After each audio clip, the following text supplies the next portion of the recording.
Okay, we're going to go through the slides here on the Lake County School Financing District, the Renewal Levy, which is on the March 17th primary ballot. We've gone through this presentation probably 2 or 3 times in the past. I tweaked some things, I've added a few things just to put a little more information out there. So, levy purpose and background. A resolution adopted February 6, 1990 created the County School Financing District known as the Lake County School Financing District for the purpose of levying taxes for the provisions of the following specified educational programs and services by the school districts that are part of that financing district.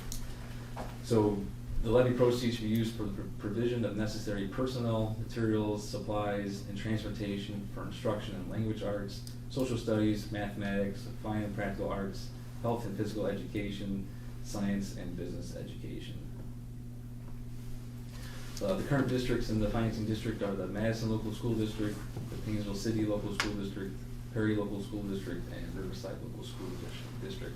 So those will appear on the ballots in all 4 of those districts. Here is the vote and passage history of the levy.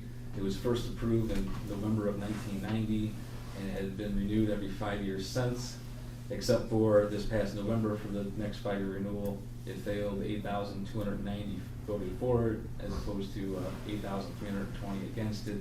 That was a difference of 30 votes, or 0.18%. That election went through the recount process with the Board of Elections and confirmed that that was the final result. I think the important thing is that every vote does matter, especially being that small of a spread on over 16,500 votes cast. It's unusual to see that. Here's a copy of the ballot language. It will be issue 2 on the ballot, and it says a renewal of the tax for the benefit of the Lake County School Financing District for the purpose of current expenses for specified educational programs within the territory of the Lake County School Financing District at a rate not exceeding 4.9 mils for each $1 valuation, which amounts to 49 cents for each $100 evaluation for 5 years commencing in 2020, first due in calendar year 2021. Just kind of go through some of the language that is put together by the Board of Elections based on Ohio law. We don't set the language. It's given to us and we just review it. Actually, it's the ESC in this case that reviews and they share with us. But like the purpose of current expenses is it's considered a current expense levy. That's kind of the levy type. And the reason it says specified educational programs is because if you remember from the last couple of slides, it's restricted for those certain core subject matters. And then the millage is 4.9 mils. That's the voted millage. It's on the ballot, but that's not the millage that's being paid. It's paid on the effective rate, and we'll go through the effective rate here in a few slides. So how does Riverside use the funds? We account for it in a separate fund, which is Fund 30. I believe all 4 districts are doing that. The one difference is here at Riverside, we include that in our 5-year forecast in line 1.06, all other revenues. It's not included in the forecast of the other 3 districts. ODE requires the general fund to be in the forecast, but not necessarily this fund. But because it's basically for those core subject matters, we include in our forecast because it's an important revenue stream, and we just feel it's the appropriate way to account for it. We currently use it for teacher salaries at the Riverside campus, with a total of approximately 32 teachers in English, math, science, and social studies. No benefits, materials, supplies, or transportations are charged to the fund. Just makes the accounting for it easier, and it's just easier to track and assist it. So current tax rate, so tax year 2019, collection year 2020, this is what's being currently paying on the tax bills. As we said, the voter rate is 4.9 mils. That's what you see on the ballot language. But class 1, residential and agricultural, the millage is about 2.28 mils. It's 2.77084. Annual cost per $100,000 home is $69.74. What's important about keeping this levy going is that it still includes the 12.5% state rollbacks, which is the 10% non-business credit and the 2.5% owner-occupied credit. These were eliminated back in 2013 on any new replacement levies, and basically the state is picking up part of the property tax bill on this levy on behalf of 10% if it's residential, and assuming it's owner-occupied, so that anybody who lives in their own home, as long as it's not a rental property, they should get the 2.5% owner-occupied credit. Class 2 commercial industrial is collecting at 4.83 mils, and then Class 3 public utility tangible always collects at the full millage of 4.9 mils. This slide here just has about 10 years of valuation history broken out by class. You can kind of see the first set of numbers. Class 1 residential back in 2010, the total valuation of the financing district was about 1.5 billion. Now it's about 1.6 billion. So it's been pretty steady over the years. You can see back in the Great Recession time, values went down about 8%, and they've slowly recovered. You can kind of tell, each year when you do a reappraisal or the 3-year update, you can kind of see there's more of a jump in those years, like in 2012, 2015, 2018. You can see those jumps when those reappraisals happen. Interesting, Class 2 commercial is actually, the valuation district-wide is lower than it was back in 2010, and also public utility as well has gone lower. But as a whole, it has been pretty steady across all three if you look at the total valuation. So Riverside's annual revenue history, you can see back in fiscal year 2010, we were receiving just shy of 2.7 million, and that number has been dwindling over the years. In 2019, we've only received 2,093,000, and we'll kind of talk about that a little bit later on here. So it's, comparing 2010 to 2019, it's gone down almost 600,000 a year over that time.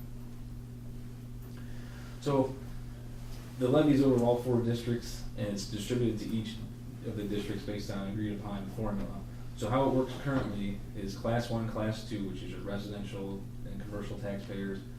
The revenue is distributed based on each district's proportion of enrollment. So you take the district's the enrollment of each of them, add it up, and you kind of calculate out what's the proration of each of those districts, and that's how those classes are calculated and distributed. Class 3 is based on 2/3 of each district's enrollment and 1/3 on Class 3 valuation.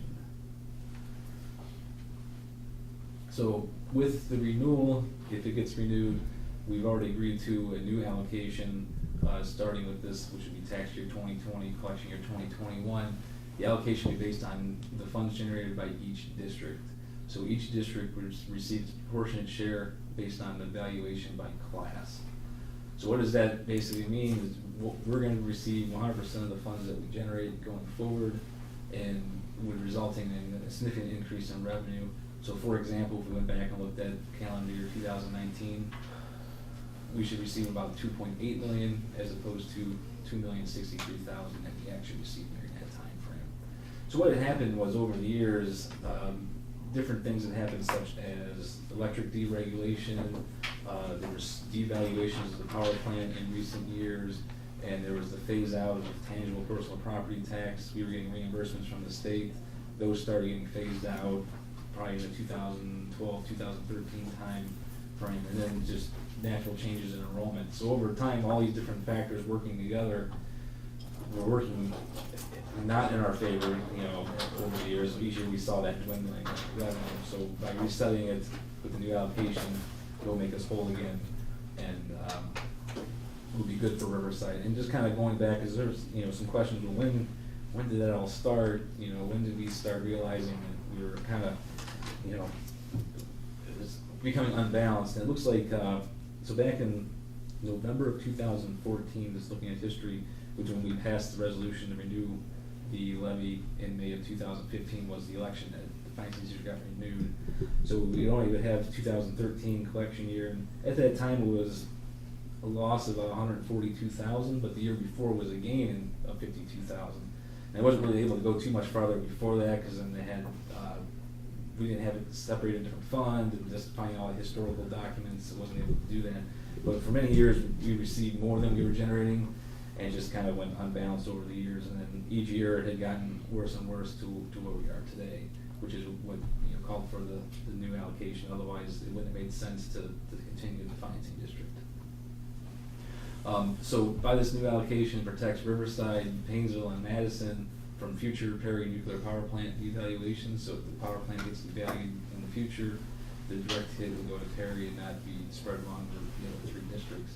It also protects everyone from disproportionate changes in enrollment that result in varying changes in allocations of the previous method. So if some districts are growing or some are shrinking, and things are kind of moving around, I think it's a little more stable with using the evaluations. So why did Riverside just put up its own levy and then leave the financing district? Most importantly is those state credits, the 10% non-business credit and the 2.5% owner-occupied credit. Otherwise known as rollbacks. Those were eliminated on any new replacement levy. So putting a new levy on, we would lose those credits and it would cost basically 12.5% more to generate the cost of residential taxpayers 12.5% more to generate the same amount of funds. And also, a new levy would result in the same tax rate for all three classes. So if you remember before, residential was paying a much lower tax rate as opposed to commercial and public utility. If it was a new levy at a certain millage, all three classes would have the same millage amount.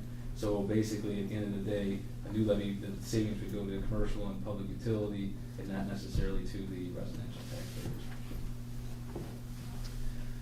And then here's a few examples, gets a little bit into the weeds here of the calculations, but if you were to place the 2019 calendar year revenue, which was $2,063,000 based on current valuations, Riverside would need to pass approximately a 1.846 mil levy, as opposed to the current residential rate is 2.77.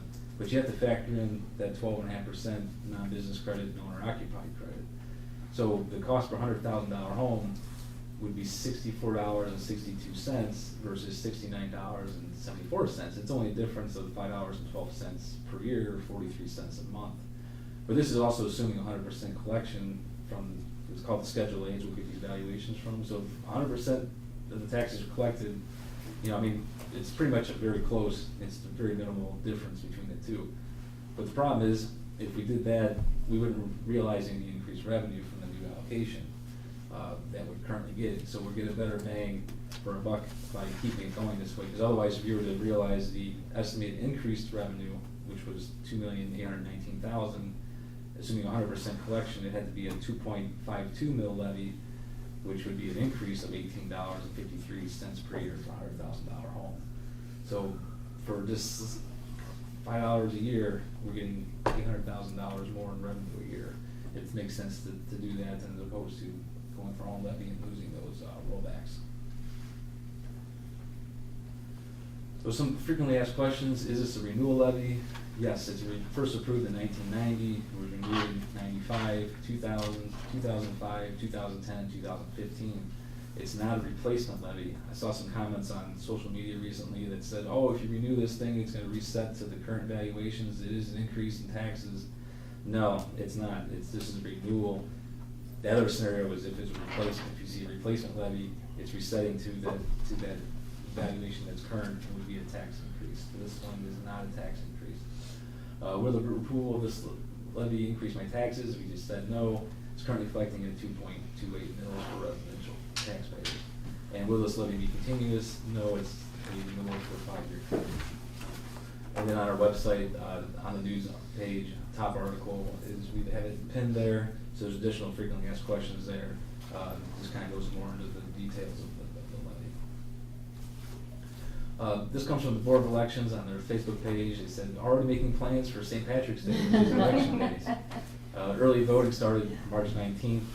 And then, like how they have every vote counts, that was apparent with the November ballot. So March 17th, Tuesday, St. Patrick's Day is election day. We didn't set that, that's set by the state. The Board of Elections put out early voting calendars, so if you have plans on St. Patrick's Day, you can go to the Board of Elections in downtown Painesville and you can vote early. They're open 8 to 5 this week. They're open 8 to 5 next week on weekdays, but then starting March 7th, they're open on the weekend from 8 to 4. Then the week of the 9th, they're open 8 a.m. to 7 p.m. That Saturday the 14th, open 8 to 4 on that day. Then they're open Sunday the 15th from 1 to 5. Monday the 16th from 8 to 2. So that's the early voting schedule for Election Day on the 17th, with the polls open at 6:30 in the morning and close at 7:30 p.m. And to vote early at the Board of Elections, I think you just need your ID and know your address so they know which ballot to pull for you. And that's all I have. Is there any questions on that?